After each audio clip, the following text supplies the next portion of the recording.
Beyond Time, episode 12. Alih-alih berjalan menghampiri Zhou Qingpeng, ia terus mengawasi leher pemuda itu, dan sekaligus menggerakkan tangan kanannya ke lubang karungnya, sehingga ia bisa mencabut tusuk sate besinya jika perlu. Kita berdua sekarang dari puncak ketujuh, kata Zhou Qingpeng, dan kita bergabung dengan sekte ini bersama-sama. Karena kita berdua tidak terlalu mengenal tempat ini, kupikir sebaiknya kita tetap bersama sebisa mungkin.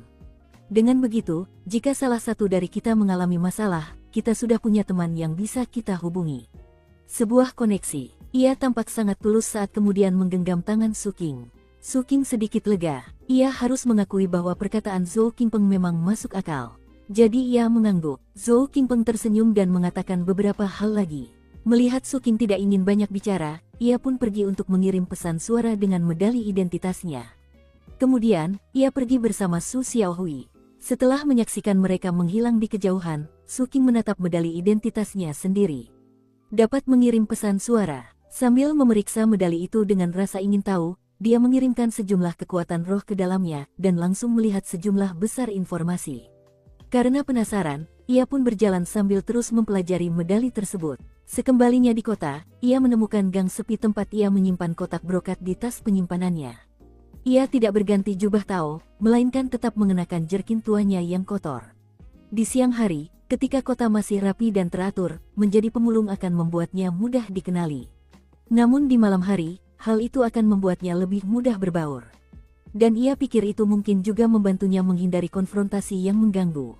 Lagi pula, pemulung umumnya miskin, jadi siapapun yang mengincarnya bukanlah orang yang kuat, dan dengan kata lain, itu berarti ia bisa menangani mereka dengan mudah. Ia juga meluangkan waktu untuk memastikan ia mengetahui semua fungsi medali identitas, misalnya, cara mengirim pesan. Informasi pribadinya juga tersimpan di dalam medali tersebut, termasuk tugas pekerjaannya. Saya bekerja di divisi kejahatan kekerasan. Meskipun dia tidak yakin pekerjaan apa yang dijalaninya, berdasarkan namanya saja, pekerjaan itu tampak berbahaya. Menurut informasi, ia harus melapor masuk kerja keesokan harinya. Medali itu juga menunjukkan nomor tempat berlabuh untuk perahu berkanopi hitamnya. Sekte tersebut secara otomatis memberikan tempat berlabuh kepada para murid yang memiliki perahu Dharma, dan akan memungut biaya bulanan untuk tempat tersebut. Biayanya 30.000 poin jasa per bulan, atau 30 batu roh. Jika Anda tidak membayar biaya tersebut, Anda kehilangan tempat Anda. Celestial 33 di Pelabuhan 79. Su Qing melihat ke arah air, lalu mulai bergerak hati-hati di tengah malam, berusaha sebisa mungkin agar tidak terlihat. Senja akhirnya berlalu, dan malam pun tiba. Kebanyakan orang di kota telah menutup dan mengunci pintu mereka untuk malam itu. Di siang hari, kota ramai dan ramai. Saat ini, suasananya sangat sunyi. Saat Su Qing bergegas berjalan dalam kegelapan, dia menyaksikan beberapa bahaya yang melekat pada malam hari di kota ini. Dia melihat orang-orang dirampok, dia melihat pertempuran yang mematikan. Dia melihat orang-orang melarikan diri demi keselamatan mereka. Dia melihat akibat yang menyedihkan ketika orang-orang yang melarikan diri kehabisan tempat untuk melarikan diri. Tersembunyi dalam kegelapan, dia mengabaikan semua itu dan terus bergerak, bagaikan hantu di tengah malam. Sepanjang jalan, ia melihat beberapa aula judi dan rumah bordil. Ruangan-ruangan itu terang benderang, dan menawarkan sekilas sisi lain kota yang makmur. Mungkin karena Su Qing begitu berhati-hati dan sembunyi-sembunyi, ia tidak menemui masalah. Namun, sesekali, ia merasa ada yang memperhatikannya. Tatapan mereka dingin dan penuh niat jahat, tetapi ketika mereka menyadari ia berpakaian seperti pemulung, kebanyakan dari mereka mengabaikannya begitu saja. Ia berpacu melintasi kota selama 2 jam hingga tiba di distrik pelabuhan. Ada lebih dari 100 pelabuhan, dan ia perlu menemukan nomor 79 di bagian ungu. Tepat saat dia hendak keluar untuk mencari pelabuhannya, dia menyusut kembali ke dalam kegelapan gang dan melihat ke bawah jalan. Awalnya, ia hanya mendengar langkah kaki. Namun tak lama kemudian, sekelompok kultivator berjubah Tao abu-abu muncul, bergerak dengan kecepatan tinggi. Mereka tampak muram dan sunyi, memancarkan aura dingin yang menyeramkan. Beberapa dari mereka tetap di tengah jalan, sementara yang lain mengamati bangunan-bangunan di sekitarnya. Masing-masing dari mereka mengenakan lencana di jubah mereka, bertuliskan kejahatan kekerasan berwarna darah. Su Qing mengamati para murid puncak ketujuh ini dengan mata menyipit, memperhatikan fluktuasi kekuatan spiritual dan aura mengerikan mereka. Apakah ini polisi dari divisi kejahatan kekerasan? Mereka segera sampai di tempat persembunyian Su Qing. Ada cukup banyak orang di kelompok ini, dan mereka semua memperhatikan sekeliling dengan saksama. Mustahil baginya untuk kabur tanpa sepengetahuan mereka. Dan tidak butuh waktu lama sebelum seorang pemuda dengan mata anggun seperti burung phoenix melihatnya dan berjalan ke arahnya. Saat ia mendekat, aura mengerikannya mencapai Suking. Suking menegang karena merasakan bahaya yang luar biasa. Bahkan sebelum pemuda itu mendekat, kehadirannya saja membuat semua yang ada di gang itu sedingin es. Hanya seseorang yang telah melakukan banyak pembunuhan yang akan memiliki aura mengerikan seperti ini. Suking tahu jika ia lari, pemuda itu pasti akan menyerangnya. Karena itu, ia berdiri diam di tempat, meskipun tangannya masih memegang tusuk sate besi hitam itu. Medali identitas, kata pemuda itu sambil mengamati Suking dari atas ke bawah. Tatapannya terpaku pada tangan kanan Suking. Beberapa murid lain mendekat, mengelilingi Suking. Ekspresi mereka semua dingin, jelas jika dia berbuat salah, mereka akan langsung menyerangnya. Menyadari mereka sedang memperhatikan tangan kanannya, ia berkata pada dirinya sendiri bahwa ia memang perlu memperbaiki kebiasaannya. Sambil melihat sekeliling, ia dengan hati-hati mengeluarkan medali identitasnya dan menyerahkannya. Pemuda itu melihatnya, dan raut wajahnya yang dingin melembut. Terdengar terkejut, ia berkata, "Coba tebak, teman-teman. Dia rekrutan baru dari puncak ke-7, juga ditugaskan di divisi kejahatan kekerasan." "Baiklah, tenang semuanya. Kalian akan membuat teman muda kita ketakutan setengah mati bahkan sebelum dia melapor untuk bertugas." Sebagian besar auranya menyusut, meskipun beberapa polisi di sekitarnya masih mengawasi Suking. Jadi mereka benar-benar dari divisi kejahatan kekerasan. Suking merasakan fluktuasi energi yang menguncinya memudar. Namun, pemuda bermata phoenix itu terus mengamatinya sambil mengembalikan medali identitasnya. "Kamu lucu, teman muda. Ayo pergi, tempat ini tidak aman di malam hari." Suking mengangguk, mengambil medali identitasnya, dan hendak berjalan pergi ketika teriakan melengking dan mengerikan terdengar dari jarak yang cukup dekat. Suking menoleh ke arah itu, ekspresinya serius. Di kejauhan, di dekat gedung tinggi, sesosok bayangan tersandung ke udara, batuk darah. Fluktuasi kekuatan roh orang ini kacau balau, tetapi jelas berada di tingkat pembentukan fondasi. Mengejarnya adalah seorang pria parubaya berjubah tau ungu, ekspresinya mengancam tanpa amarah, dan fluktuasi kekuatan rohnya begitu kuat sehingga bagaikan api yang berkobar dibandingkan dengan pria lainnya. Sambil bersiul di udara ke arah pria pertama, pria berjubah ungu itu mengeluarkan tombak panjang yang ia tikamkan ke depan dengan ganas. Udara seakan terbelah, dan gelombang kejut bergulung ke segala arah. Sementara itu, tombak itu meletus menjadi api, membentuk naga api yang melesat ke arah sosok bayangan yang melarikan diri itu. Itu pemandangan yang menakjubkan. Naga api itu bergerak dengan kecepatan luar biasa, menimbulkan suara yang menusuk telinga. Saat mengenai tubuh sosok bayangan itu, naga itu menembusnya dengan bunyi gedebuk, lalu terus melaju menghantam jalan di bawahnya. Saat itu, naga itu mengirimkan hembusan angin ke segala arah. Sosok bayangan itu telah terbunuh dengan efisiensi yang tak kenal ampun. Suking terguncang oleh pemandangan itu. Dari apa yang bisa ia rasakan, sosok bayangan yang baru saja terbunuh itu mungkin berada di level yang sama dengan prajurit Vajra Emas Patriark. Tombaknya sangat kuat. Suking tahu jika ia harus melawan orang seperti itu, ia pasti akan terbunuh. Para polisi dari divisi kejahatan kekerasan di sekitarnya tampak sangat bersemangat. Itu direktur divisi. "Ayo pergi." Mengabaikan Suking, mereka berlari ke tempat terjadinya perkelahian. Bahkan setelah mereka pergi, Suking masih merasa pikirannya berputar-putar menyaksikan serangan tombak itu. Lalu ia menarik napas dalam-dalam, dan matanya berbinar penuh harap. "Saya penasaran, kapan saya bisa melakukan hal seperti itu?" Sambil melirik terakhir kalinya ke arah hilangnya pria berjubah ungu, Suking berbalik dan melangkah pergi.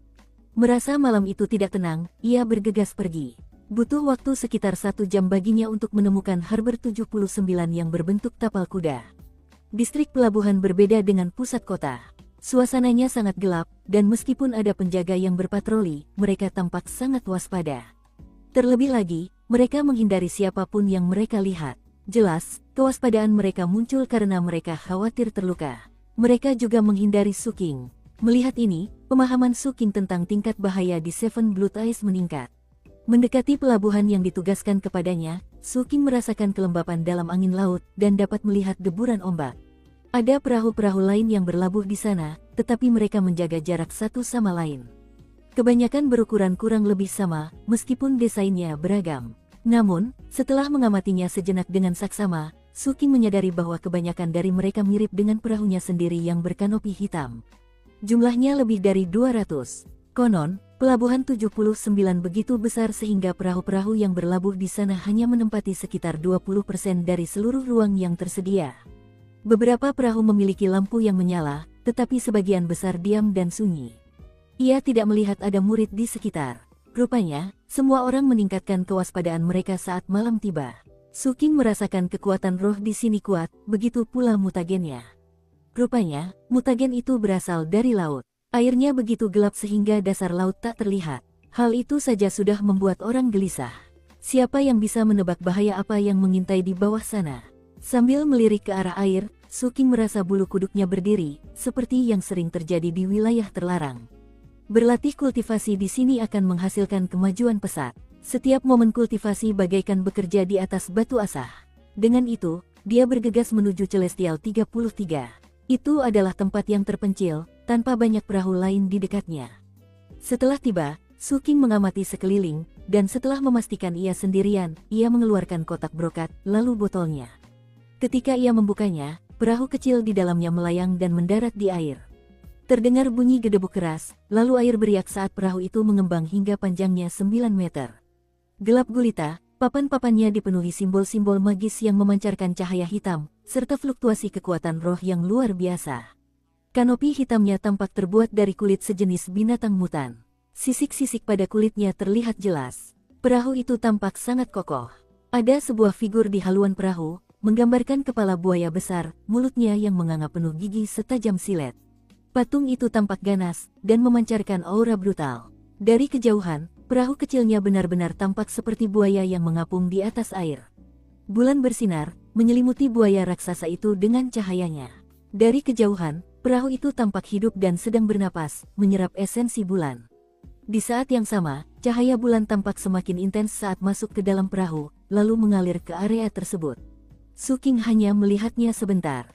Baik selama di permukiman kumuh maupun di basecamp pemulung, ia selalu memiliki akomodasi sederhana. Satu-satunya pengecualian adalah rumah yang diberikan Sersan Thunder. Perahu kanopi kecil yang tampak seperti buaya ini, berkilauan di bawah sinar bulan, tampak begitu mengesankan sehingga Suking tak kuasa menahan diri untuk berlutut dan menyentuhnya. Perahu itu dingin, tetapi jelas terbuat dari bahan berkualitas. Yang paling penting, ini punyaku, gumamnya. Lalu ia bersiap untuk naik, hingga kilatan dingin melintas di matanya, dan ia berhenti. Tiba-tiba ia merasakan tatapan mata jahat. Siapapun itu, mereka tersembunyi dengan baik, dan Suking tidak tahu di mana mereka berada. Tetap tenang, ia dengan santai menatap sandal raminya. Sepatu itu sudah tua dan compang camping, berlumuran lumpur dan darah kering. Melalui celah-celah materialnya, ia bisa melihat jari-jari kakinya yang kotor. Dukung terus channel YouTube Sabta Novel. Setelah berpikir sejenak, ia melepas sandalnya dan melangkah ke air laut, membasuh kakinya hingga kulit putihnya terlihat jelas. Selama proses itu, ia tetap tenang sepenuhnya. Namun, ia juga mengamati sekelilingnya, menunggu siapapun yang mengawasinya untuk keluar. Namun, orang itu tampak berhati-hati, dan tetap bersembunyi bahkan ketika Suking berpura-pura malas dan lengah. Dengan ekspresi yang sama seperti sebelumnya, Suking akhirnya melangkah ke dalam perahu dan melihat ke area di bawah kanopi. Ruangan itu tidak terlalu besar. Perabotannya pun sederhana. Ada tempat tidur, tikar anyaman, dan wastafel. Area di dalamnya tidak terlalu tinggi. Bahkan, rata-rata orang tidak akan sanggup berdiri di dalamnya. Tapi ruangan itu lebih dari cukup untuk duduk. Suking mengamati bagian dalam kapal, tetapi tidak masuk. Ia malah duduk di dek, memandangi ombak, dan merasakan sensasi perahu yang bergoyang-goyang. Suasananya damai, dan akhirnya, matanya seolah kehilangan fokus, seolah pikirannya melayang. Sambil duduk di sana, ia mengenang perjuangannya bertahan hidup di permukiman kumuh.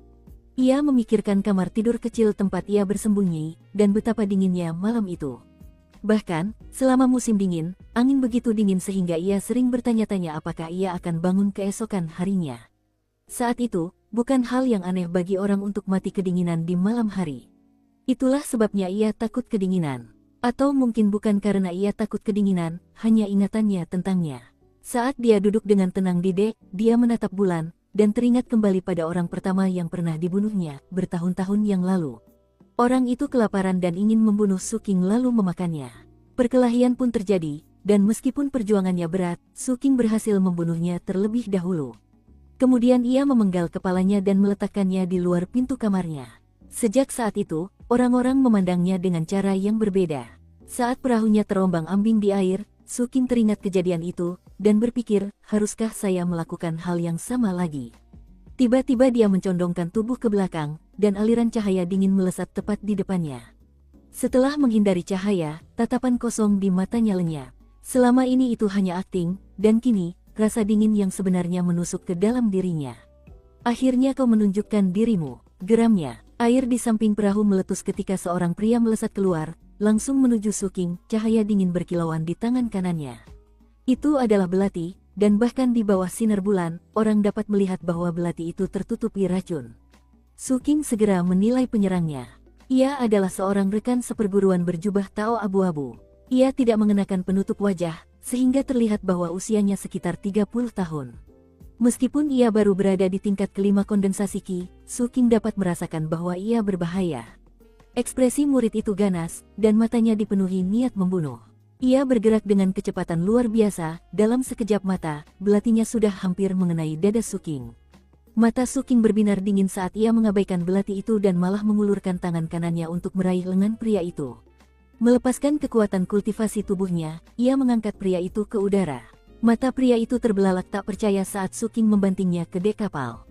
Bunyi dentuman teredam terdengar. Pada saat yang sama, darah berhamburan ke kiri dan ke kanan saat tentakel berdarah muncul dari tubuh pria itu, memercikkan lendir saat mencambuk ke arah Suking. Yang mengejutkan, aura tentakel itu melampaui tingkat kelima kondensasi Qi, dan berada di tingkat keenam. Wajah Suking tetap tanpa ekspresi saat hantu-hantu muncul di belakangnya dan menghancurkan tentakelnya. Ledakan lain terdengar saat tentakel itu meledak. Setelah kehilangan tentakelnya, kultivator itu batuk darah, dan wajahnya pucat pasi. Ia mencoba melawan, tetapi Suking menggunakan tangannya yang bebas untuk melepaskan belati pria itu, lalu mendorong senjata itu ke tenggorokannya. Belati dingin itu sedikit menusuk kulit, dengan sedikit usaha, Suking berhasil mengiris tenggorokan pria itu. Sang kultivator menggigil, menatap Suking dengan ketakutan di matanya. Bagaimana kau bisa menyembunyikan dirimu dengan begitu baik? Tanya Suking dingin. Dan tentakel apa itu? Itu lengan gurita yang kutransplantasikan ke diriku sendiri. Lengan itu meningkatkan kecakapan bertarung dan menutupi auraku saat aku di air. Banyak orang di sekte ini mencangkokkan bagian-bagian binatang mutan ke tubuh mereka. Begini, saudara muda, aku bisa menebus semua ini untukmu. Aku tidak punya banyak poin prestasi, tapi aku bisa menjalankan misi besok dan... Suking menebas tenggorokannya dengan belati. Mata pria itu terbelalak, tetapi sebelum ia sempat berteriak, Suking membekap mulutnya dengan tangan. Sementara itu, darah mengucur deras ke dek perahu Dharma. Setelah beberapa saat, lelaki itu terdiam. Suking memandangi tumpukan barang yang berserakan di dek dan mengerutkan kening. Ia mengeluarkan bubuk penghancur mayat dan menaburkannya pada mayat untuk melautkannya. Selama itu, tidak ada murid lain yang muncul di area tersebut. Mungkin hal seperti ini sudah biasa terjadi sehingga tidak ada yang peduli. Saat angin laut bertiup, aroma garam dan darah memenuhi ruangan, Suking melihat ke dalam karung pria itu. Karung itu benar-benar kosong. Dia mengincar perahu Dharmaku. Suking tiba-tiba teringat kembali bagaimana kultivator berwajah bulat itu selalu menyebut murid-muridnya menghilang secara misterius. Sambil menepuk-nepuk tusuk sate besinya, ia melihat sekeliling dengan tatapan dingin, lalu mengeluarkan kotak brokat dan mengeluarkan slip giok berisi deskripsi perahu. Setelah mempelajarinya, ia memandangi perahu itu, matanya berbinar-binar. Perahu ini sungguh spektakuler. Mengulurkan tangan kanannya, ia memukul dek dan, mengikuti instruksi di slip giok, mengalirkan kekuatan roh. Dengan begitu, ia menciptakan tanda segel yang menempel di dek. Perahu itu bergetar seolah-olah sedang menyala. Suking kemudian menggigit jarinya dan mengeluarkan setetes darah, yang ia gunakan untuk menggambar simbol magis sederhana di dek. Saat ia melakukannya, perahu bergetar, dan pada saat yang sama, ia merasakan pikirannya terikat dengan perahu. Seperti yang dijelaskan dalam lembaran giok, itulah perahu yang mengakui pemilik baru. Sekarang, Suking akan dapat mengoperasikan perahu hanya dengan memikirkannya, seolah-olah perahu itu adalah perpanjangan dari tubuhnya. Ia mengeluarkan pikiran lain, dan sebuah perisai pertahanan yang bersinar muncul, menutupi perahu dari ujung ke ujung. Baru pada saat itulah Suking akhirnya merasa aman. Sambil menoleh ke bawah pada lembaran batu giok itu, dia meninjau semua informasi tentang perahu itu dan menghafalnya. Perahu Dharma Seven Blood Eyes benar-benar memiliki kapasitas untuk tumbuh bersama pemiliknya. Para murid dapat menyesuaikan kecepatan, pertahanan, kemampuan menyerang, dan fungsi khusus mereka. Keempat hal tersebut dapat ditingkatkan satu persatu atau secara bersamaan. Hal ini bergantung pada keinginan dan sumber daya pemiliknya. Kecepatan, pertahanan, dan kemampuan menyerang mudah dipahami. Sedangkan untuk fungsi khusus, mereka merujuk pada teknik sihir umum, serta kemampuan kapal untuk menyelam, terbang di udara, atau mengubah bentuk dan tampilan kapal. Dalam hal fungsi khusus, atau 3 kategori lainnya, faktor penentu terbesar dalam menanganinya adalah material yang digunakan untuk peningkatan tersebut. Dalam kebanyakan kasus, para murid puncak ketujuh memiliki 2 pilihan terkait struktur perahu mereka. Pertama, material buatan manusia. Dengan meningkatkan material dan memungkinkan pembentukan mantra tingkat tinggi, perahu dapat dibuat lebih tangguh dan tahan lama. Hal itu membutuhkan kerja sama dengan para murid dari puncak ke-6. Lebih lanjut, mengembangkan perahu dengan cara itu seringkali membutuhkan kemampuan manusia yang terbatas. Namun, itu tetap menjadi pilihan yang dipilih banyak murid. Itu juga merupakan metode yang relatif aman. Yang perlu dilakukan hanyalah mengikuti pola umum yang telah ditetapkan. Untuk metode kedua, Anda bisa menggunakan organisme yang bermutasi untuk mengubah struktur kapal. Jadi, Anda tidak perlu formasi mantra buatan manusia. Seperti yang dijelaskan pada lembaran giok itu, organisme yang bermutasi memiliki formasi mantra alami yang tertanam di dalamnya. Formasi mantra dengan fungsi alami yang luar biasa seperti itu disebut sebagai susunan terlarang. Semua binatang mutan diciptakan secara berbeda. Mereka semua memiliki bentuk dan kekuatan yang berbeda. Kedua metode ini akan membutuhkan banyak usaha dan sumber daya. Sambil memeriksa slip giok itu, Su King harus mengakui bahwa Seven Blood Eyes adalah organisasi yang mengerikan. Lagi pula, sebagai murid baru, yang bisa ia beli hanyalah perahu kelas 1. Perahu di puncak ketujuh diklasifikasikan sebagai perahu, skiff, kapal, atau kapal pesiar. Selanjutnya, masing-masing dari keempat jenis tersebut dibagi menjadi 10 kelas. Lembaran giok juga menunjukkan bahwa ada sesuatu yang lebih dari sekadar kapal pesiar. Kapal itu disebut dreadnought. Setiap peningkatan level membutuhkan banyak sumber daya. Su King tidak dapat menghitung rinciannya, tetapi berdasarkan apa yang dapat dilihatnya, itu adalah tingkat kekayaan yang mengejutkan. Meletakkan slip giok itu, ia duduk linglung sejenak. Lalu ia melihat ke bawah ke karung dan tas penyimpanannya. Sayangnya, isinya tidak cukup. Aku perlu mencari cara untuk menghasilkan uang. Aku punya waktu 1 bulan sebelum harus membayar sewa tempat tidurku. Setelah itu, ia mengeluarkan selembar batu giok lain dan mulai mempelajarinya. Slip ini berisi informasi tentang teknik puncak ketujuh, yang dilarang untuk dibagikan kepada orang luar. Teknik itu disebut Kitab Suci Pembentukan Laut. Sebagai kekuatan puncak di Phoenix Selatan, Seven Blood Eyes memiliki teknik yang sangat mengesankan, baik dalam hal kemampuan mengeluarkan mutagen maupun seberapa kuat teknik tersebut membuat praktisinya. Teknik dari kelompok dan klan lain yang lebih kecil sama sekali tidak bisa dibandingkan. Bahkan, 2 orang dengan basis kultivasi yang sama, tetapi dengan teknik yang berbeda, bisa jadi sama berbedanya seperti kunang-kunang dan obor yang menyala. Setelah mempelajarinya, Su King menarik napas dalam-dalam. Kini ia tahu mengapa murid-murid 7 mata darah yang ditemuinya tampak begitu berbahaya meskipun basis kultivasi mereka rendah. Jenis teknik adalah segalanya. Misalnya, Kitab Suci Pembentukan Laut memiliki 10 tingkat yang sesuai dengan 10 tingkat kondensasi Qi. Untuk mempraktikkan teknik ini, seseorang harus berada di dekat laut. Bahkan, berada di laut jauh lebih baik. Setiap tingkatan melibatkan penyerapan aura laut, lalu menggunakannya untuk mengolah lautan roh selebar 30 meter. Pada tingkat ke-10, yang merupakan lingkaran besar, lautan roh akan mencapai lebar 300 meter. Murid yang mengolah kitab suci pembentukan laut akan memiliki kekuatan roh yang berkali-kali lipat lebih kuat daripada kultivator lain. Hal ini pada gilirannya akan memungkinkan mereka untuk menggunakan lebih banyak teknik magis dalam pertempuran, dan tentu saja akan meningkatkan kecakapan bertarung mereka. Yang lebih ajaib lagi, lautan roh mereka akan memiliki aura laut terlarang di dalamnya. Dengan demikian, ketika mereka melawan musuh, mereka secara alami akan memancarkan tekanan mental yang kuat yang akan melemahkan musuh. Faktanya, pada tingkat kondensasi Qi, seseorang dengan aura laut terlarang di laut rohnya akan melampaui siapapun pada tingkat yang sama. Mantra laut dan gunung adalah teknik kultivasi tubuh. Hobgoblin spektralku sudah berada di level lingkaran besar, membuatku seperti berada di lingkaran besar kondensasi Qi. Namun, jika dibandingkan dengan teknik tingkat tinggi lainnya, lingkaran besar itu sebenarnya agak lemah. Di sisi lain, karena aku tidak memiliki mutagen di dalam diriku, dan berkat berkah kristal ungu, versiku dari mantra laut dan gunung tingkat ketujuh sudah mampu melepaskan hobgoblin spektral yang biasanya datang bersama lingkaran besar. Dengan kata lain, aku sudah memiliki kekuatan tempur sekuat lingkaran besar. Pada akhirnya, mantra laut dan gunung sama sekali tidak sebanding dengan kitab suci pembentukan laut. Yang satu adalah kultivasi tubuh, yang satu lagi adalah sihir kultivasi. Sekali lagi, Su King memikirkan kembali apa yang dikatakan oleh kultivator berwajah bulat itu padanya. Sesaat kemudian, sorot tekad muncul di mata Su King. Lebih lanjut, ia menyadari bahwa deskripsi kitab suci pembentukan laut menunjukkan bahwa tidak ada batas atas untuk ukuran akhir lautan roh.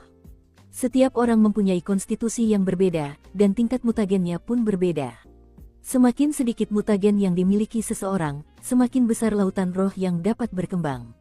Menurut catatan yang disimpan oleh Seven Blood Eyes, tingkat tertinggi yang pernah dicapai oleh seseorang dalam lingkaran besar kondensasi Ki adalah siklus 60 tahun penuh di masa lalu, ketika seseorang memiliki lautan roh setinggi 810 meter. Orang itu tak lain adalah penguasa puncak-puncak ketujuh saat ini. Melihat itu, mata Su King mengeras saat dia memikirkan fakta bahwa dia tidak memiliki mutagen di dalam dirinya. Jika aku mengolah si forming scripture hingga ke lingkaran besar, seberapa besar lautan rohku nantinya? Antisipasi yang intens muncul dalam diri Su King. Jika mutagen tetap tidak menjadi masalah baginya, maka batas maksimalnya akan ditentukan oleh kemampuan tubuhnya. Dan karena ia memiliki kemampuan pemulihan yang luar biasa, daya tahannya tentu saja luar biasa. Mata Su King bersinar dengan kecerahan yang belum pernah terjadi sebelumnya. Lebih lanjut, ia menyadari bahwa kitab suci pembentukan laut bukanlah tentang pemurnian tubuh. Pertarungannya dengan sekte prajurit Vajra Emas telah memberinya pemahaman mendalam tentang kelemahan bawaan dalam kultivasi tubuh murni. Oleh karena itu, tanpa ragu sedikit pun, ia menghafal semua detail teknik tersebut, lalu menutup mata dan mulai mengolahnya. Saat ia melakukannya, angin bertiup kencang di sekitar perahunya, dan air beriak saat kekuatan roh yang diresapi aura laut terlarang, serta mutagen, menyerbu ke arahnya. Perisai pertahanan di sekitar perahunya memang mampu memblokir teknik magis, tetapi tidak menghentikan kekuatan roh murni. Kekuatan roh mengalir masuk, memasuki tubuhnya melalui pori-pori dalam benang-benang halus yang tak terhitung jumlahnya. Karena ia tidak memiliki mutagen apapun, kekuatan roh mengalir deras melalui meridiannya tanpa hambatan. Ia bagaikan spons laut kering yang menyerap air, kekuatan roh mengalir begitu saja ke dalam, menuju wilayah dantiannya, tempat kekuatan itu perlahan-lahan terbentuk.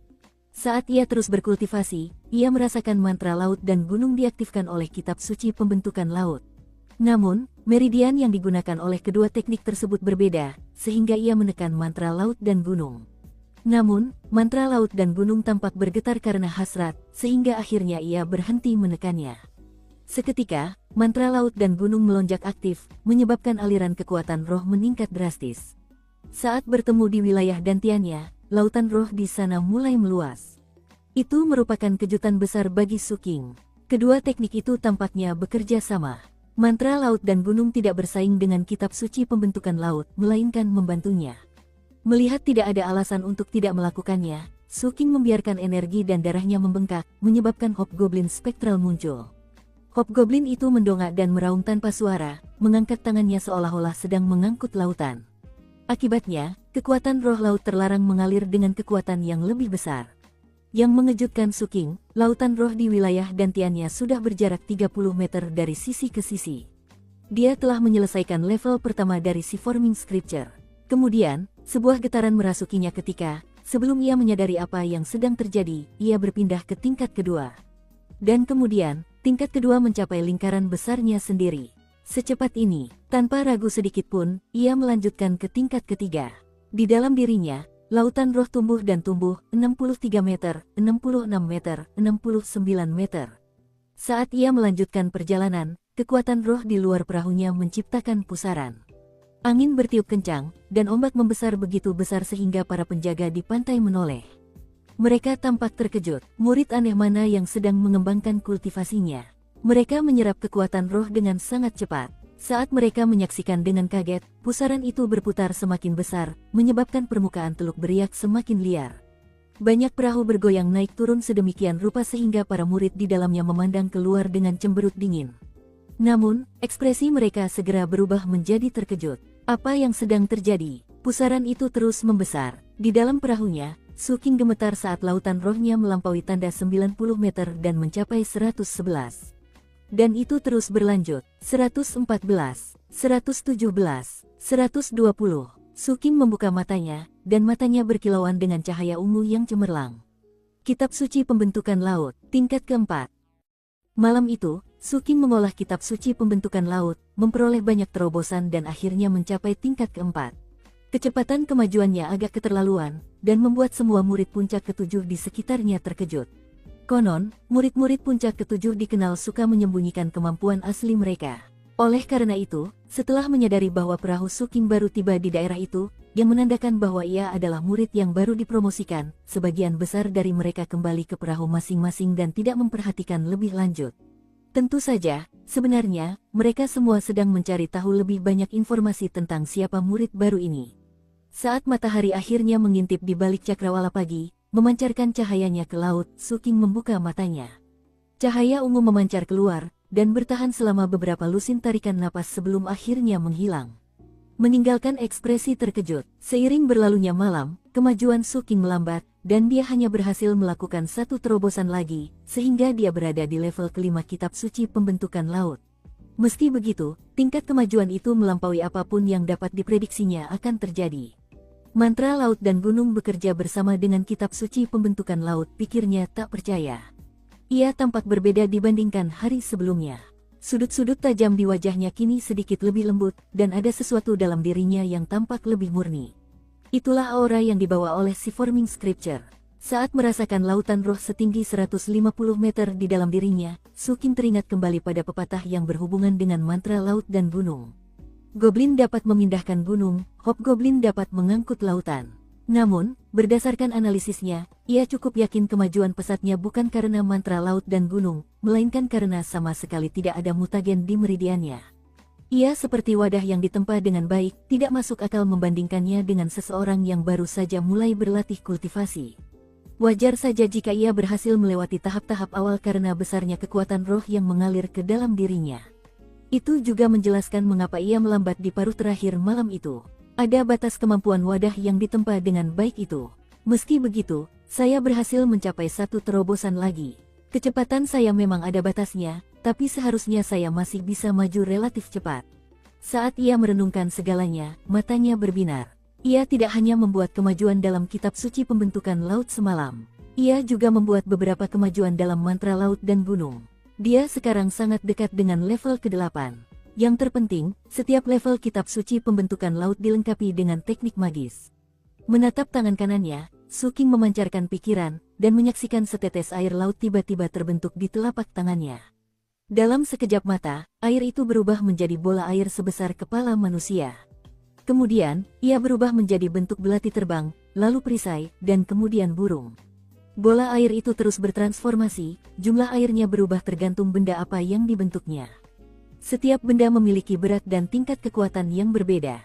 Di dalam lembaran giok untuk teknik ini, terdapat lebih dari 100 transformasi berbeda di antara ke-10 levelnya.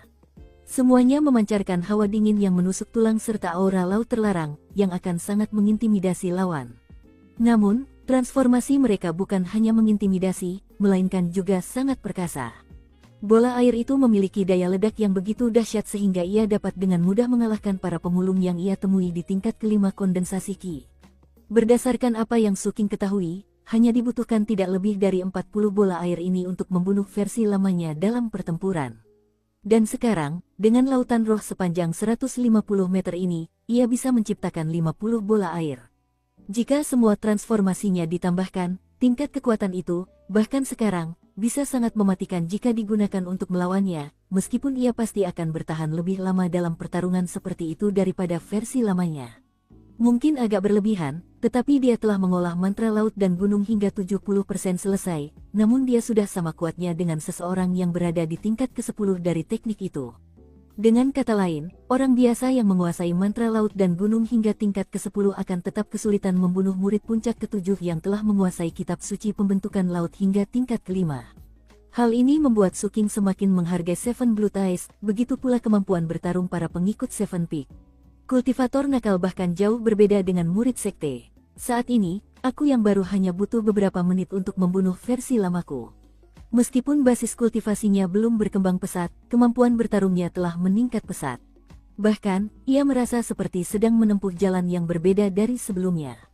Saat matahari fajar menyingsing di perahunya, bayangannya terlihat jelas di dek. Ia menunduk memandanginya. Selama malam kultivasinya, bayangannya telah menyerap semua mutagen yang telah ia serap. Bayangan itu tampak lebih gelap dari sebelumnya, dan jika diperhatikan lebih dekat, bayangan itu tampak seperti jurang yang dalam. Saat Suking menatapnya, lengan bayangan itu bergerak. Kemudian, ia melenturkan jari-jarinya sebelum mengepalkan tangan, lalu berganti-ganti antara dua postur tersebut. Ia juga bisa menyusut dan meregang dengan cepat. Sesaat kemudian, gelombang kelelahan melanda Suking, tetapi ia pulih hampir seketika. Setelah tahap kedua penilaian itu, dan terobosanku dengan si forming scripture, kendaliku atas bayanganku meningkat secara dramatis. Dengan itu, Suking menatap matahari di langit. Kemudian ia perlahan berdiri, merapikan barang-barangnya, dan mengeluarkan jubah taonya. Ia meletakkannya di atas meja dan merapikan lipatan-lipatannya. Dengan lambaian tangannya, ia membentuk setetes air, lalu membentuknya menjadi bola, dan akhirnya mengubahnya menjadi cermin. Ia menatap dirinya sendiri, dan melihat wajah yang halus dan cantik, gagah dan menawan. Kulitnya belepotan, tetapi matanya berkilauan bagai bintang yang terang. Setelah memeriksa dirinya sendiri, raut tekad muncul di wajahnya, dan ia melepas pakaian pemulungnya, memperlihatkan fisik mengesankan yang telah ia bentuk dengan mantra laut dan gunung. Ia melambaikan tangannya ke arah cermin, menariknya ke arahnya, sekaligus mengubahnya menjadi aliran uap air yang deras. Saat uap air itu membasahi dirinya, semua kotoran dan debu terangkat, menciptakan genangan air kotor di kakinya. Ini adalah pertama kalinya dalam sekitar 7 tahun dia mandi secara menyeluruh. Alasannya adalah lingkungannya telah berubah. Di daerah kumuh dan markas pemulung, menjadi kotor membuatnya terlihat seperti orang lain. Tapi di sini, penampilan itu akan menarik perhatian yang tidak diinginkan. Setelah kejadian di perahu Dharmanya malam sebelumnya, ia tahu orang-orang akan sulit percaya bahwa ia miskin. Dia membiarkan air mengalir di wajah dan rambutnya, memperlihatkan kulitnya yang cerah. Setelah semua kotorannya hilang, dia membuka matanya. Matahari bersinar menembus kanopi perahunya, menyinari rambut dan wajahnya, dan matahari seakan mengenangnya dengan penuh kerinduan, seolah berharap tak pernah meninggalkannya. Suking merasa sedikit tak nyaman, jadi ia mundur ke dalam bayangan. Rambutnya panjang dan hitam. Ia tampak seperti berusia sekitar 16 atau 17 tahun, dengan alis yang tajam, mata hitam, bibir tipis, dan profil yang tegas. Ia tinggi dan ramping, seperti elang muda yang ingin mengepakkan sayapnya di malam hari.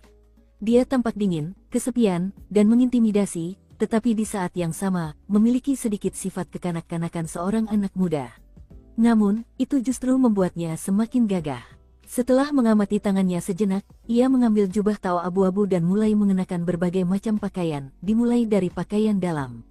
Ia mengenakan sepatu yang disediakan oleh sekte, lalu mengenakan bagian luar jubah. Kemudian, ia memanggil bola air lagi untuk membersihkan noda darah dari dek kapalnya. Ketika akhirnya melangkah keluar, ia tampak seperti orang yang sama sekali berbeda. Ia bagaikan permata yang telah tertutup kotoran, tetapi akhirnya dibersihkan. Beberapa penjaga yang berpatroli menatapnya dengan heran. Matanya menyipit karena sensasi asing sinar matahari yang langsung menyinari kulitnya. Namun, ia segera membuka matanya lebar-lebar, menyadari bahwa ia harus segera membiasakan diri. Setelah beberapa saat, ia menarik napas dalam-dalam dan melangkah turun dari perahunya. Sambil melambaikan tangan, ia memasukkan perahu kembali ke dalam botol, lalu berjalan pergi. Sore harinya, dia harus melapor ke divisi kejahatan kekerasan. Ia juga ingin mencari toko obat di distrik pelabuhan, karena ia perlu membeli beberapa tanaman obat untuk membuat bolus putih dan bubuk racun. Lagi pula, ia sudah lama kehabisan bahan-bahan. Meskipun masih pagi, pelabuhan sudah ramai. Kapal-kapal dagang dan murid-murid puncak ketujuh berlayar masuk dan keluar dari berbagai pelabuhan, menciptakan suasana yang sangat ramai. Banyak toko telah membuka pintunya, dan para pejalan kaki bergegas ke sana kemari. Penampilan fisik Suking menarik banyak mata. Konon, bagi para kultivator, ketampanan bagaikan topeng. Karena itu, kebanyakan orang hanya meliriknya lalu mengalihkan pandangan. Suking merasa sudah mulai terbiasa dengan tempat ini. Namun, ia masih lebih suka bersembunyi di balik bayangan. Saat menuju divisi kejahatan kekerasan, ia melihat-lihat toko apa saja yang buka. Ia melihat toko-toko yang menjual senjata dan toko-toko yang khusus menjual formasi mantra. Berkat informasi dalam slip giok Dharma Boat, ia tahu bahwa tidak semua murid dapat meningkatkan perahu mereka sendiri. Kebanyakan dari mereka akan mengumpulkan bahan-bahan yang dibutuhkan, lalu membawanya ke toko-toko yang dikelola oleh murid-murid dari puncak ke-5 atau ke-6 untuk mengerjakannya. Setelah menjelajahi beberapa toko, Suking bertanya-tanya untuk menentukan lokasi pasti divisi kejahatan kekerasan. Tak lama kemudian, ia mendapati dirinya berada di depan sebuah kompleks bangunan yang sangat besar. Gerbang depannya mengingatkannya pada rumah bangsawan kota, tetapi di dalamnya, bangunan itu jauh lebih besar. Ada puluhan bangunan kecil di dalamnya, dan tentu saja, seluruh tempat itu memancarkan tekanan yang kuat. Seluruh kompleks itu gelap gulita. Di kedua sisi gerbang depan terdapat patung-patung batu ganas yang tampak seperti raksasa. Area di sekitar gerbang depan sedingin es, sehingga pejalan kaki yang lewat memastikan untuk menghindarinya. Ada dua kultivator muda berjubah abu-abu yang berjaga di gerbang depan, satu pria dan satu wanita. Keduanya tampak berusia 20-an, dan sangat tampan. Mereka bersantai di samping gerbang, menguap seolah butuh tidur. Ketika Suking mendekat, mereka menatapnya. Suking mempertahankan ekspresi netral di wajahnya saat dia mendekat, berhenti agak jauh untuk berpegangan tangan dan membungkuk. Murid Suking dari puncak ke-7, melapor untuk bertugas. Anak baru, tanya pemuda itu, matanya berbinar-binar saat ia mengamati Suking dari atas ke bawah. Merasakan fluktuasi luar biasa yang terpancar dari Suking, ia hendak melanjutkan bicaranya ketika murid perempuan itu mendorongnya ke samping dan berjalan menghampiri Suking. Sambil tersenyum manis, dia berkata, "Ada urusan apa kamu di sini, adik kecil?" Dia bilang mau lapor diri, kata pemuda itu sambil tersenyum datar. "Kenapa kau tanya dia sedang apa di sini?" Gadis itu mengabaikannya sambil terus menatap Suking. Suking secara naluriah mundur beberapa langkah.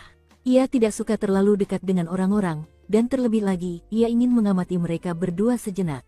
Yang terpenting, ia perlu melihat tenggorokan mereka dengan saksama. Setelah menyadari bahwa kedua orang ini tampaknya berada di tingkat ke-6 kondensasi Ki, Suking memutuskan bahwa mereka bukanlah ancaman besar. Mengingat tingkat kecakapan bertarungnya saat ini, ia bisa saja membunuh mereka jika memang harus begitu. Akibatnya, ia merasa sedikit lebih tenang. Merasakan tatapan Suking, pemuda itu menggosok hidungnya, lalu berusaha membuat dirinya tampak sedikit lebih mengesankan. Ada sesuatu yang berbeda dari pendatang baru pada umumnya tentang pendatang baru ini. Kultivator perempuan itu sepertinya merasakan hal yang sama. Matanya menyipit karena penasaran, ia menjilat bibirnya dan berkata kepada pemuda itu, "Awasi gerbangnya. Aku akan membawa adik junior ini masuk." Kemudian, senyum indah muncul di wajahnya saat dia memberi isyarat kepada Suking untuk mengikutinya ke divisi kejahatan kekerasan. "Ikutlah denganku, adik kecil." "Terima kasih," kata Suking. Pemuda itu hanya mengangguk. Jadi, gelandangan itu sedang mencari mainan baru. Nah, bocah nakal ini mungkin terlihat berbeda dari rekrutan baru pada umumnya, tapi aku akan terkejut kalau dia bisa bertahan 3 bulan di divisi kejahatan kekerasan. Saat memasuki kompleks, Suking menjaga jarak antara dirinya dan wanita muda itu. Saat berjalan melalui halaman utama, ia melihat sekelompok murid lain yang, seperti dirinya, mengenakan jubah abu-abu. Setidaknya, mereka memiliki basis kultivasi di tingkat ke-5 atau ke-6 kondensasi Ki. Namun, tidak sedikit pula orang di tingkat ke-7 atau ke-8. Beberapa tampak dingin dan acuh tak acuh, yang lain hangat dan lembut. Beberapa berbau darah, yang lain berjalan dengan tangan penuh perlengkapan kantor. Setelah mengamati semuanya, ia tidak melihat apapun yang membuat tempat itu tampak seperti satu departemen yang kohesif. Terlebih lagi, semua orang tampak menjaga jarak satu sama lain. Berjalan tanpa suara, Suking melirik leher setiap kultivator yang lewat dan mencoba menilai apakah tingkat kecakapan bertarungnya saat ini cukup untuk membunuh mereka. Itu hanyalah naluri sekarang. Tak lama kemudian, ia merasa perlu meningkatkan kewaspadaannya lebih dari sebelumnya. Hal itu karena ia kesulitan menemukan orang-orang yang ia tahu bisa ia bunuh, dan melihat beberapa orang yang tampak sangat mengancam. Bersamaan dengan itu, ia memperhatikan tata letak tempat itu, dan mulai mendapatkan gambaran tentang struktur umumnya. Tiba-tiba, wanita muda yang menuntunnya berbalik dan melangkah ke arahnya. "Adik kecil, mengapa kamu terlihat begitu suka melihat tenggorokan orang lain?" Saat kata-kata itu terucap, ia mengulurkan tangan untuk menyentuh dada Suking. Namun, raut wajahnya berubah, dan ia menerjang mundur, sambil mengeluarkan pil penawar racun generik yang ia telan. Kemudian ia menatap Suking dengan ekspresi serius. Aku tidak suka orang terlalu dekat denganku, kata Suking sambil menatapnya dengan tenang. Ia menatapnya tajam, mengangguk, lalu mengurungkan niatnya sebelumnya. Kini, ia menyadari bahwa ada lebih banyak hal dalam diri rekrutan baru ini daripada yang terlihat. Menarik, katanya. Seseorang sepertimu seharusnya bisa bertahan lama di divisi kejahatan kekerasan. Setelah itu, ia terus menuntunnya. Dan kali ini, ia tak perlu menjaga jarak di antara mereka berdua. Ia berinisiatif untuk menjauh darinya. Ia pun tak mencoba mengobrol lagi. Setelah membawanya melewati 7 atau 8 gedung, dan melewati beberapa jalur berbeda, ia berhenti di depan sebuah aula yang sangat besar. Bagian luarnya gelap gulita, yang menciptakan kontras tajam dengan sinar matahari di luar. Dengan wajah serius, ia meninggikan suaranya dan berkata, "Direktur, kami memiliki rekrutan baru yang melapor untuk bertugas." Namanya Suking. Suking mempertahankan ekspresi serius serupa di wajahnya saat dia berdiri di sana dengan kepala tertunduk. Jauh di dalam aula besar, 2 cahaya terang muncul, bagaikan lampu yang menyala. Itu adalah mata, dan tatapan mereka menembus keluar aula dan tertuju pada Suking. Merasakan tatapan itu tertuju padanya, Suking menggigil karena tekanan yang luar biasa. Seolah-olah siapapun yang ada di aula itu adalah binatang buas yang kehadirannya saja bisa mencekik seseorang. Bulu kuduk Suking berdiri, dan ia kesulitan bernapas. Tanpa berpikir panjang, tangan kanannya terjulur ke samping, dan ia menegang, bersiap untuk bertindak. Syukurlah, tatapannya teralihkan, dan Suking pun menghela napas lega. Kemudian, ia merasakan kekuatan luar biasa melilit medali identitas di tangan kirinya dan menariknya. Dengan bunyi mendesing, benda itu menghilang ke dalam aula. Ia tahu ia tak mungkin melawan kekuatan sebesar itu. Malahan, ia merasa jika kekuatan itu melilitnya, bukan medali identitasnya, ia pasti sudah berada di dalam aula itu sekarang juga. Butir-butir keringat membasahi dahinya. Sesaat kemudian, sebuah suara dingin bergema dari dalam. "Laporkan ke Biro Surgawi, Unit 6. Bersamaan dengan kata-kata itu, medali identitasnya terlempar keluar dari aula, bersama semacam lencana. Suking mengulurkan tangan untuk menangkap medali dan lencana itu. Ketika keduanya mengenai tangannya, ia merasakan tekanan yang begitu kuat di belakangnya sehingga tubuhnya terhuyung ke belakang, dan ia terpaksa melangkahkan satu kaki ke belakang untuk menyeimbangkan diri. Reaksinya membuat mata di aula berbinar sesaat, namun, tak ada kata yang menyertainya. Kemudian, mata itu terpejam. Ketika siswi perempuan itu melihat Suking langsung menangkap medali dan lencana itu, pupil matanya mengerut. Dia lebih berhati-hati daripada banyak orang tua di sekte ini. Dan dia sangat kuat. Dia mengerjap beberapa kali. Sebelumnya, dia merasa Suking adalah seseorang yang tidak seharusnya dia provokasi, dan karena itu memutuskan untuk menjaga jarak darinya. Tapi sekarang dia berubah pikiran. Suking adalah orang yang seharusnya dia jadikan teman. "Adik Suking, aku kenal baik dengan Unit 6. Aku akan mengantarmu ke sana." Ia juga memberi isyarat agar Suking memakai lencananya. Suking menarik napas dalam-dalam, mengenakan lencananya, lalu menangkupkan tangan dan membungkuk ke arah aula utama. Ia juga mengucapkan terima kasih kepada wanita muda itu. Suking masih muda, tetapi ia memiliki pengalaman hidup bertahun-tahun, dan telah lama belajar membaca orang. Ia bisa menebak alasan mengapa sikap murid perempuan ini tiba-tiba berubah.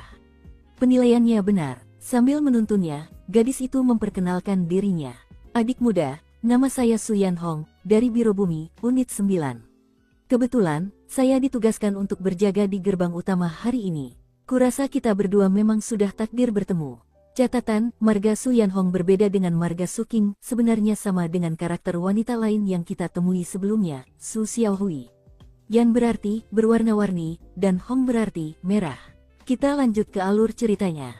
Saat Su Yan Hong menuntunnya melewati divisi kejahatan kekerasan, dia menunjukkan berbagai bangunan dan menjelaskan apa saja bangunan itu. Itu kantor wakil direktur. Kantornya juga sampai ke gedung itu. Dukung terus channel YouTube Sabta Novel. "Kakak Su," tanyanya, "ada berapa wakil direktur di divisi kejahatan kekerasan?"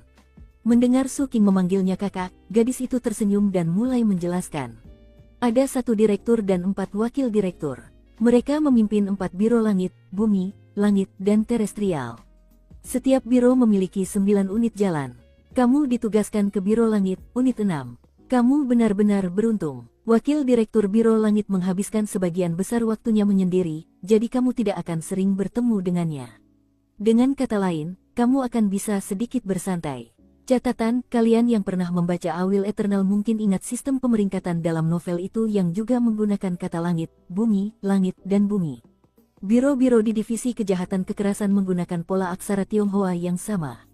Dua aksara pertama adalah aksara umum untuk langit dan bumi. Dua aksara kedua memiliki beragam arti, tetapi ketika digabungkan dengan dua aksara pertama, akan terbentuk pengelompokan 4 aksara di mana dua aksara terakhir juga menggambarkan langit dan bumi. Kita lanjut ke alur ceritanya. Akhirnya, ia membawa Suking ke Biro Surgawi, yang terletak di bagian barat daya kompleks divisi kejahatan kekerasan. Ada puluhan bangunan di sana, dengan banyak kultivator yang berlalu lalang, sibuk dan sibuk. Biro-biro itu menjaga keamanan tingkat tinggi, sehingga Su Yan Hong tidak masuk. Sebelum mengantarnya masuk, ia memberikan informasi kontaknya, lalu mengucapkan selamat tinggal. Saat melangkah masuk, dia segera menemukan Kapten Unit 6. Ini bukan pertama kalinya ia bertemu dengannya. Ia adalah pemuda yang sama yang membuat Suking merasa terancam seperti tadi malam. Sekali lagi, Suking merasa kewaspadaannya meningkat. Pemuda itu melihat Suking, mengamatinya dari atas ke bawah, dan langsung mengenalinya. Ia tampak tidak terlalu terkejut melihatnya. Penasaran, Suking diam-diam mundur beberapa langkah. Aku sudah bicara dengan direktur hari ini, kata Kapten, dan memintanya untuk menugaskanmu kepadaku. Sejujurnya, aku tidak menyangka wajahmu yang kotor bisa dibersihkan dengan begitu baik. Penampilanmu benar-benar berbeda dibandingkan tadi malam. Penjaganya semakin waspada. Suking berkata, senang bertemu denganmu. Kapten, panggil saja aku Kapten. Sambil tersenyum misterius, ia melanjutkan, jadi, kau tidak terkejut aku menginginkanmu di unitku? Tidak, aku terkejut, kata Suking. Jika kamu terkejut, jawab Kapten dengan heran, mengapa kamu bersikap begitu tenang? Suking harus mengakui bahwa apa yang dikatakan Kapten itu masuk akal, jadi setelah berpikir sejenak, dia memasang ekspresi terkejut di wajahnya. Petik 2. Petik 2. Sesaat berlalu, lalu Kapten melanjutkan, alasan saya meminta Anda untuk ditugaskan ke unit saya adalah karena kami telah kehilangan beberapa polisi selama beberapa hari terakhir. Kami kekurangan personel, dan kami memiliki beberapa tugas penting yang akan datang. Sambil berbicara, Kapten terus menatap Suking. Mendengar kabar kematian para polisi, hati Suking sedikit mencelos. Namun, ia tidak langsung bertanya, dan tetap menatap Kapten sambil menunggu detail lebih lanjut. Melihat Suking bereaksi seperti ini, Kapten tersenyum lebar. Bagus sekali, kau tampak jauh lebih kuat daripada rekrutan baru sebelumnya. Suking, kau orang pertama yang datang hari ini, dan kau tidak familiar dengan cara kerjanya. Bagaimana kalau begini, aku akan mengajakmu berpatroli. Sambil jalan, aku akan menceritakan semua tentang tugasmu di divisi kejahatan kekerasan. Kapten adalah orang yang gesit dan tegas, menyambar bagai kilat dan bergerak bagai angin. Tanpa repot-repot menyebutkan siapa lagi yang ada di unitnya, ia membawa Suking ke jalan. Sambil berjalan perlahan di antara kerumunan, Kapten sesekali menyapa para pemilik toko. Ia tampak hangat dan ramah, tetapi Suking tidak melupakan tatapan berbahaya di matanya dari malam sebelumnya. Ia jelas tidak tampak begitu hangat dan ramah saat itu. Karena itu, Suking menjaga jarak sebisa mungkin. Dari apa yang Suking lihat, basis kultivasi Kapten berada di sekitar tingkat ke-9 atau ke-10 kondensasi Ki. Di Seven Blood Eyes, murid-murid sekaliber itu jauh lebih unggul daripada Suking versi lama. Kau tak perlu sekaku itu, kata Kapten. Di sini, kau perlu berlatih memiliki 2 watak. Kalau tidak, kau tak akan bertahan lama. Setelah merenungkan kata-katanya, Suking menyadari bahwa kata-katanya masuk akal, jadi ia berusaha keras untuk terlihat sedikit lebih santai. Namun, setelah semua hal yang telah ia lalui selama 7 tahun terakhir, hal itu tidaklah mudah. Lupakan saja untuk saat ini, kata Kapten sambil tertawa. Nanti juga kau akan tahu. Sambil berhenti untuk membeli beberapa apel, pikirnya, aku merekrut orang aneh, ya. Melihat Kapten tidak memberinya apel, Suking membeli 2 apel untuk dirinya sendiri. Baiklah, izinkan saya menjelaskan apa yang dilakukan Divisi Kejahatan Kekerasan Puncak ke-7. Intinya, kami punya satu tanggung jawab, yaitu membunuh orang. Saat berjalan, Kapten melihat seorang tunawisma di pinggir jalan. Ia melemparkan 2 koin roh kepada pria itu, yang menangkapnya dan mengucapkan terima kasih. Suking menyadari bahwa tunawisma itu bukanlah seorang kultivator. Lalu, ia merenungkan apa yang baru saja dikatakan Kapten, dan bertanya, kau membunuh penjahat kejam. Sang Kapten menggigit sebuah apel, menelannya, dan tampak menikmati rasa manisnya. Lalu ia berkata, divisi patroli melindungi warga biasa dari perilaku ilegal para murid dan unsur kriminal, serta memastikan mereka mampu membayar tagihan dan pajak. Singkatnya, mereka menjaga hukum dan ketertiban. Namun, ketika mereka menghadapi situasi yang tidak dapat mereka tangani, divisi kejahatan kekerasan turun tangan. Misalnya, jika mereka bertemu dengan penjahat atau petani yang suka membunuh. Karena itu, divisi kejahatan kekerasan selalu menjalankan misi berbahaya dengan tingkat korban yang tinggi. Unit 6 akhir-akhir ini banyak merekrut anggota baru. Beberapa tewas dalam misi, yang lain dibunuh. Kedepannya, kalian harus sangat berhati-hati. Ada keuntungannya menjadi anggota divisi kejahatan kekerasan. Gajinya lumayan, dan kami satu-satunya divisi yang bisa menyerahkan buronan kriminal dan menyimpan hadiahnya. Setelah itu, Kapten menggigit apel lagi. Su King menatap apel itu sejenak, lalu bertanya, setelah kamu membunuh seseorang, apakah kamu boleh menyimpan barang-barangnya? Kapten menoleh ke arah Su King dan melihat raut wajah seriusnya. Ia tersenyum. Menarik, kau rekrutan baru pertama yang menanyakan pertanyaan itu di bagian perkenalan ini. Baiklah, biar ku jelaskan. Kalau kau membunuh penjahat atau pembunuh sendirian, kau berhak mendapatkan semuanya. Kalau itu bagian dari kerja sama tim, semuanya akan dibagi. Ngomong-ngomong, di kota ini, ada beberapa orang yang, kalau kau melihat mereka, sebaiknya kau minggir saja. Sambil mengucapkan kata-kata itu, ia menunjuk ke seberang jalan, ke seorang pemuda berjubah tao ungu pucat, berjalan di antara kerumunan dengan raut wajah angkuh. Ketika ia melangkah masuk ke salah satu toko, penjaga toko menyapa dengan hormat. Semua orang di jalan yang melihat warna jubah taonya menatapnya dengan ekspresi hormat, dan kebanyakan dari mereka menundukkan kepala. Bahkan para polisi dari divisi patroli pun melakukan hal yang sama. Ia tampak seperti anak dewa yang sedang berjalan di dunia fana, sosok yang tak seorang pun berani menatap langsung. Pupil mata Su King mengecil. Ingat ini, lanjut Kapten. Di ibu kota Seven Blue Ties, orang-orang yang mengenakan jubah Taois gelap, dan orang-orang yang mengenakan jubah Taois pucat seperti itu, tidak boleh terprovokasi. Yang pertama, adalah murid-murid pendirian Yayasan Onpeak tingkat senior. Yang terakhir adalah murid-murid Konklav Onpeak. Murid-murid Konklav tidak berada di pendirian yayasan, tetapi mereka tetap menjalani kehidupan yang menyenangkan. Kalau menyangkut orang-orang seperti kita, 100 orang bisa mati dan sekte tidak akan peduli. Tapi kalau satu murid Konklav saja mati, itu peristiwa besar. Su King memandang puncak ketujuh yang jauh. Cemburu, tanya Kapten. Tetaplah hidup dan teruslah mengasah kemampuanmu.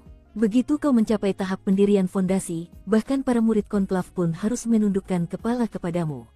Ia menggigit apel lagi. Ngomong-ngomong, aku mungkin harus mengingatkanmu bahwa peraturan sekte melarang murid berjubah abu-abu berkelahi dan saling membunuh.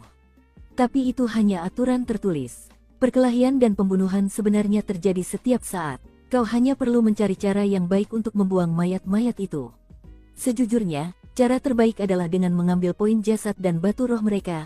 Lalu, karena saldo mereka 0, formasi mantra akan mengurus mereka. Sambil mengunyah apelnya, Kapten memberi isyarat dengan dagunya dan berkata, seperti dia. Su King menoleh dan melihat seorang pria muda berjubah abu-abu, penuh luka dan terengah-engah, matanya menyala-nyala karena marah dan kesal. Bibirnya pecah dan anggota tubuhnya patah, membuatnya mustahil untuk berbicara atau bahkan berjalan. Medali identitasnya tergeletak di dadanya, dan bahkan dari kejauhan pun terlihat bahwa saldo poin meritnya 0.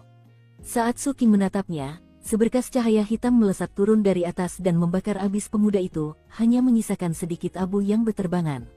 Pupil mata Su King mengerut. Namun, para pejalan kaki tampak menganggap kejadian itu biasa saja, dan sebagian besar bahkan tidak menoleh. Mereka hanya berlalu begitu saja, dingin dan acuh tak acuh. Orang itu punya kebiasaan merampok dan membunuh sesama murid. Sudah bisa diduga dia akan berakhir seperti itu pada akhirnya. Sang Kapten tersenyum dan hendak melanjutkan bicaranya ketika, tiba-tiba, raut wajahnya berubah serius, dan ia melihat ke arah jalan yang lebih jauh. Su King mengikuti pandangannya, dan memperhatikan bahwa, lebih jauh di sebuah gang, terdapat fluktuasi mutagen. Dia dan Kapten berada di jalan yang ramai, tetapi gang itu terlihat remang-remang dan gelap, dan kebanyakan orang tampaknya menghindarinya. Kapten mendesah, aku tak percaya ini terjadi di siang bolong. Tunggu di sini sebentar, adik muda. Dengan itu, sang Kapten menghabiskan apelnya sambil berjalan menuju gang. Su King memperhatikan Kapten lalu menghilang ke dalam gang. Sekitar 10 tarikan napas kemudian, ia muncul kembali, memakan apel lain, tetapi berbau seperti darah. Su King mengamati gang itu. Orang malang yang telah mentransplantasikan bagian tubuh binatang mutan ke dirinya sendiri mengalami masalah dan mulai bermutasi. Aku mohon jangan lakukan hal seperti itu. Itu memang bisa meningkatkan basis kultivasimu, tetapi pada akhirnya akan menyebabkan masalah yang tak ada habisnya untukmu. Dengan senyum lebar dan ekspresi polos, ia menuntun Su King menyusuri jalan. Su King mengangguk, lalu mengikuti tanpa suara. Pria yang dibunuhnya malam sebelumnya juga telah mentransplantasikan bagian tubuh binatang mutan.